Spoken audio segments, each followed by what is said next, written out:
베드로후서는 베드로 사도가 마지막 말세에 우리 그리스도인들이 어떻게 살아야 할지, 또한 그 초대교회가 당하는 고난과 어려움 가운데에 성도는 어떠한 자세로 살아야 할지, 그것을 오늘 우리에게 말씀해 주고 계십니다.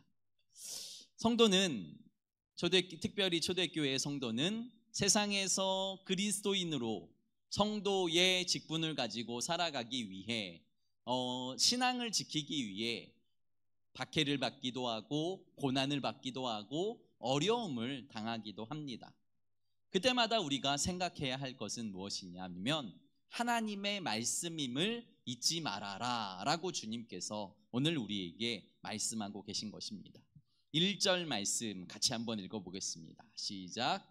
사랑하는 자들아, 내가 이제 이 둘째 편지를 너희에게 쓰노니 이 두 편지로 너희의 진실한 마음을 일깨워 생각나게 하여. 아멘. 박해와 그리고 고난의 그 초대교회 성도들에게 오늘 베드로 사도가 첫 번째 하시는 말씀이 사랑하는 자들아 라고 말씀하고 있습니다. 고난을 이길 수 있는 최대의 비결은 사랑하는 자가 있다는 것입니다. 내가 이 세상에서 어려움과 고난이 있지만 내가 돌아갈 집이 있고 그곳에 나를 사랑하며 기다리는 아버지가 계신다고 믿는 자들은 이 세상에서 고난과 어려움을 잘 이겨낼 수 있는 것입니다.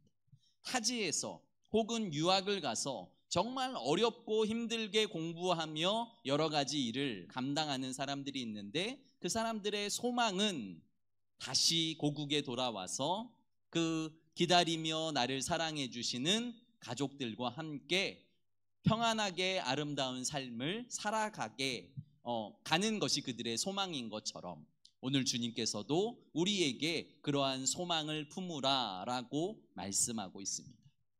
그 세상에서 오늘 1절 말씀 다시 보시면 두 편지를 쓴다고 말씀하시는 거죠. 첫 번째로는 베드로 전서, 두 번째로는 베드로 후서. 이 두 편지로 무엇을 말씀하고 계시냐? 진실한 마음을 일깨워 생각나게 하며 라고 말씀하십니다. 너희에게 진실한 말씀이 있다는 것을, 진실한 마음으로 살아야 한다는 것을 잊지 말아라 라고 말씀하고 있는 것입니다. 말세로 갈수록 세상은 악해져 가고 세상은 자신의 욕심에 따라 살아간다는 것을 우리는 말씀을 통해 너무 잘 알고 있습니다. 그럼에도 불구하고 우리는 성도이기에 진실한 말씀으로 진실한 마음을 가지고 하나님의 말씀을 지켜내는 것은 결코 쉽지 않습니다. 그렇게 할 수 있는 유일한 비결은 하나님께서 살아계신다, 하나님께서 오늘도 나와 함께 하신다, 하나님께서 나와 함께 하시며 나를 인도하시며 나의 삶의 주인 되신다라는 진짜 믿음을 가지고 있는 사람만 이 어려움을, 이 아픔을, 이 고난을 이겨낼 수 있다는 것입니다. 고난 당할 때마다 누가 생각나십니까? 사람이 생각날 수도 있고 물질이 생각날 수도 있고 병원이 생각날 수도 있죠. 어느 유명한 목사님이 가족이 심하게 아픈 거예요. 그래서 큰 수술을 앞두고 있습니다. 이 목사님이 유명한 목사님이셔서 여러 분들을 알고 계신 겁니다. 큰 병원의 이사장, 큰 병원의 원장 선생님, 많은 사람들을 지인으로 알고 있는 거예요. 가족이 큰 수술을 앞두고 있으니까 이 목사님이 그 병원의 원장 선생님에게 잘 봐달라고 전화를 해야겠다라고 번호를 누르다가 깜짝 놀랐답니다. 왜냐하면 나는 목사인데 내가 지금 누구에게 전화를 걸고 있는 것인가? 나는 하나님께 기도하고 하나님께 맡기고 하나님께서 이 수술의 주치의가 되어달라고, 아무리 돌팔이 같은 의사여도 하나님이 붙잡으시면 명의가 될 수 있다는 것을, 내가 목사인데 하나님께 맡기고 기도하지 않고 내가 지금 사람에게 전화를 하려는구나, 그 전화를 끊고 하나님께 나아가 기도했다라는 간증을 하시는데, 굉장한 은혜가 되더라고요. 와, 나는 그럴 수 있을까? 내가 정말 잘 알고 있는 그 의사 선생님에게 부탁을 하면 더 좋은 의료진, 더 좋은 사람들이 붙어서 수술을 할 수 있음에도 불구하고 아니야, 나는 하나님께 붙들고 하나님께 기도하고 하나님께 맡긴다라고 결정할 수 있는 사람이 얼마나 될까라는 생각을 갖게 됩니다. 그렇습니다. 우리는 성도이기에 하나님의 살아계심을 믿는 겁니다. 수술방에서도 인생의 어려움 순간에도 물질적으로 또한 환경적으로 어려움을 당할 때에도 내가 의사를 바라보고 사람을 바라보고 물질과 힘을 바라보는 것이 아니라 나와 함께 하신 하나님, 다윗과도 함께 하셨고 아브라함과도 함께 하셨고 수많은 믿음의 선배들과 함께 하셨던 그 하나님이 오늘 이 고난의 순간에도 나와 함께 하신다, 내 기도를 들으신다, 나를 통해 일하신다라는 믿음을 가지고 모든 어려움에 대처하시며 승리하시는 성도 여러분들 되시길 예수 그리스도의 이름으로 축복합니다. 2절 말씀, 그러면서 이 두 가지 편지를 쓴 이유를 설명하십니다. 2절 같이 읽겠습니다. 시작.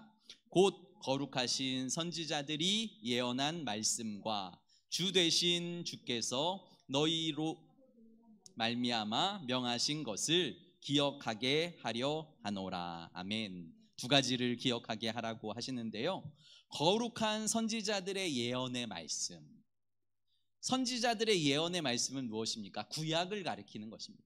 구약 성경의 말씀들, 하나님의 말씀을 기억하라고, 생각나게 하라고 베드로 사도는 오늘 이 베드로 전후서를 쓰고 있다라고 말씀하시고, 두 번째로는 구주께서 너희의 사도들에게 말씀하신 것을 기억하게 하려고.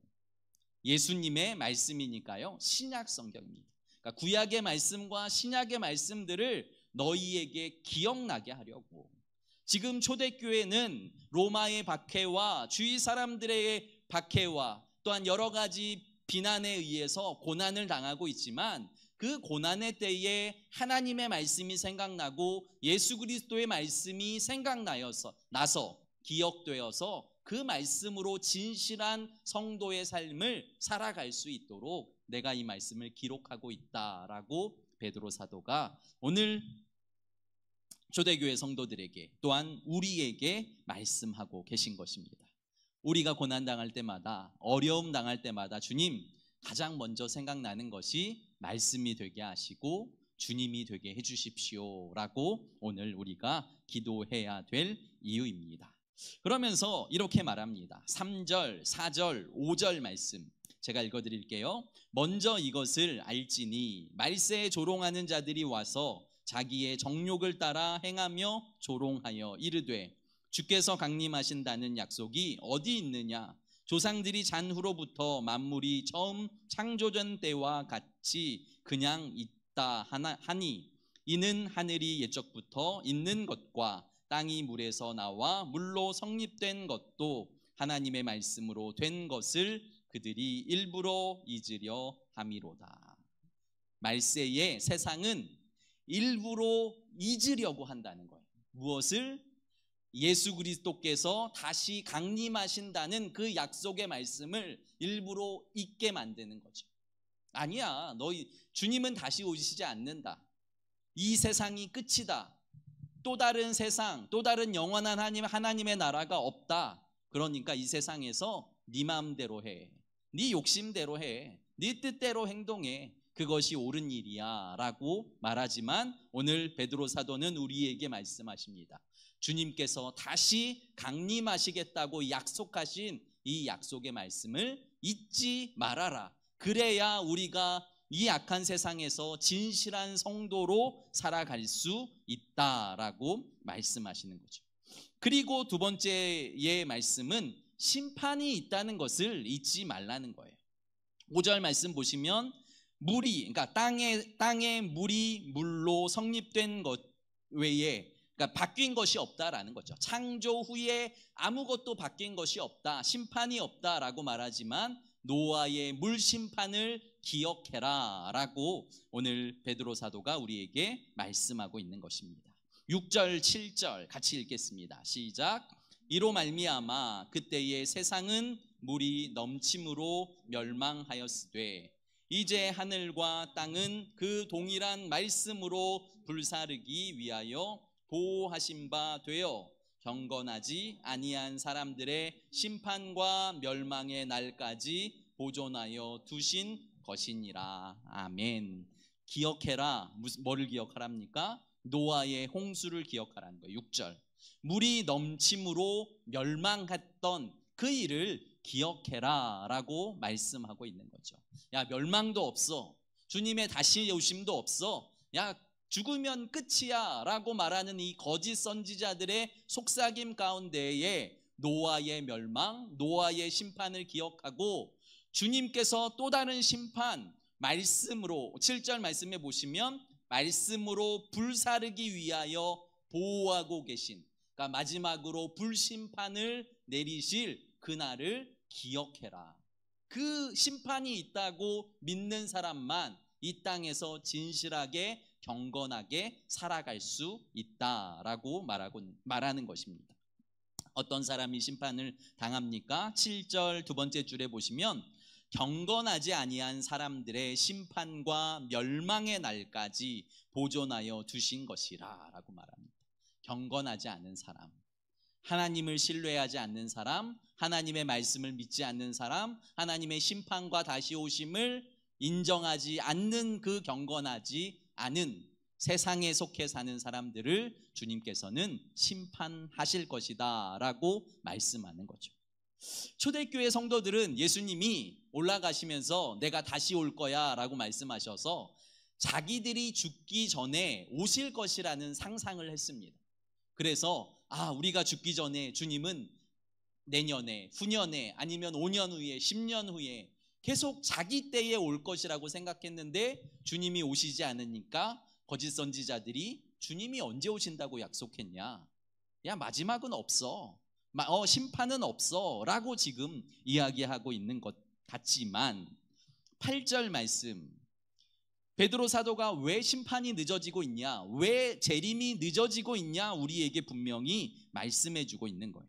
8절 같이 읽겠습니다. 시작. 사랑하는 자들아, 주께는 하루가 1000년 같고 1000년이 하루 같다는 이 한 가지를 잊지 말아라. 아멘. 주님께는 하루가 1000년 같고 1000년이 하루 같다는 것을 잊지 말라는 거예요.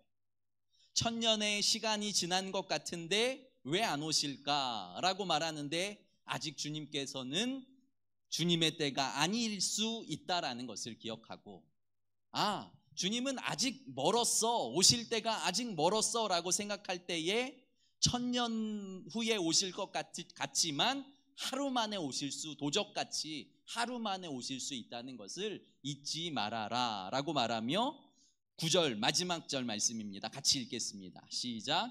주의 약속은 어떤 이들이 더디다고 생각하는 것 같이 더딘 것이 아니라 오직 주께서는 너희를 대하여 오래 참으사 아무도 멸망하지 아니하고 다 회개하기에 이르기를 원하시느니라. 아멘. 주님의 오심이 늦는 이유를 분명하게 설명하고 있는 거죠. 어떤 이들에게는 왜 안 오실까, 왜 더디 오셔 라고 말하지만 그게 더디 오심이 아니라고 말씀하는 거예요. 9절 두 번째 줄에 보시면 오직 주께서는 너희에 대하여 오래 참으사 아무도 멸망하지 않고 다 회개하기에 이르기를 원하시느니라. 그러니까 모든 사람이 회개하고 주께 돌아올 기회를 주님께서는 주고 계신다라고 말씀하시는 거죠. 땅끝까지 복음이 전해지는 것, 그리고 땅의 모든 끝이 주의 복음을 듣고 돌아오는 것, 주님의 말씀이 살아있고 운동력이 있다고 믿는 자들이 믿음으로 이 악한 세상에서 진실한 복음을 가지고 살아가는 것, 주님은 저들을 기다리시고 기다리시는 주님의 사랑을 잊지 말아라 라고 말씀하고 있습니다. 1절에도 사랑하는 자들아 라고 베드로 사도가 이야기하고요. 8절에도 사랑하는 자들아 라고 말씀하십니다. 말세에, 고난의 때에 아픔과 눈물과 기도 없이는 살아갈 수 없는 날들이 이어지지만 우리가 잊지 말아야 할 것은 나는 주님께서 사랑하는 자들이다. 주님과 나의 사랑을 끊을 것은 이 세상에 아무것도 없다. 주님께서는 세상 끝날까지 나를 사랑하시고 나를 붙드시겠다고 약속해 주셨다라는 주의 말씀을 붙들고, 사랑하는 성도 여러분, 주님이 오실 날이 얼마 남지 않았다는 것, 그리고 주님께서 이 말세의 때에 우리에게 원하시는 것은 진실한 삶이라는 것, 주의 말씀이 살아있다는 것, 기도 없이는 아무것도 할 수 없다는 것, 그리고 주님께서 우리와 함께 하시면 이 세상의 그 어떤 것도 우리를 넘어뜨릴 수 없다는 것을 기억하시고 날마다 말씀에 붙들려 주님과 함께 승리하시는 성도 여러분들의 삶이 되시기를 예수 그리스도의 이름으로 축복합니다. 기도드리겠습니다. 거룩하고 존귀하신 아버지 하나님, 감사와 찬송과 영광을 돌립니다. 그 고난의 때에, 그 아픔의 때에 베드로 사도는 초대교회 성도들에게 말씀합니다. 사랑하는 자들아, 걱정하지 말아라. 오늘도 주님께서 우리에게 말씀하십니다. 사랑하는 자들아, 두려워하지 말아라. 우리에게 있는 아픔, 우리에게 있는 슬픔, 우리에게 있는 기도의 제목 주님께서 아시고, 주님께서 기억하시고, 주님께서 우리와 함께 하신다는 것을 기억하게 하시고, 우리가 늘 그 주님의 사랑 안에 머물며 주님의 주시는 말씀을 붙들고 세상에서 진실한 성도의 삶을 살아갈 수 있도록 축복하여 주시옵소서. 오늘도 우리가 기도할 때에 하나님 들으시고 응답하시고 주님의 뜻대로 우리를 사용하여 주실 줄 믿사오며 사랑 많으신 예수님 이름으로 감사하며 기도드립니다. 아멘.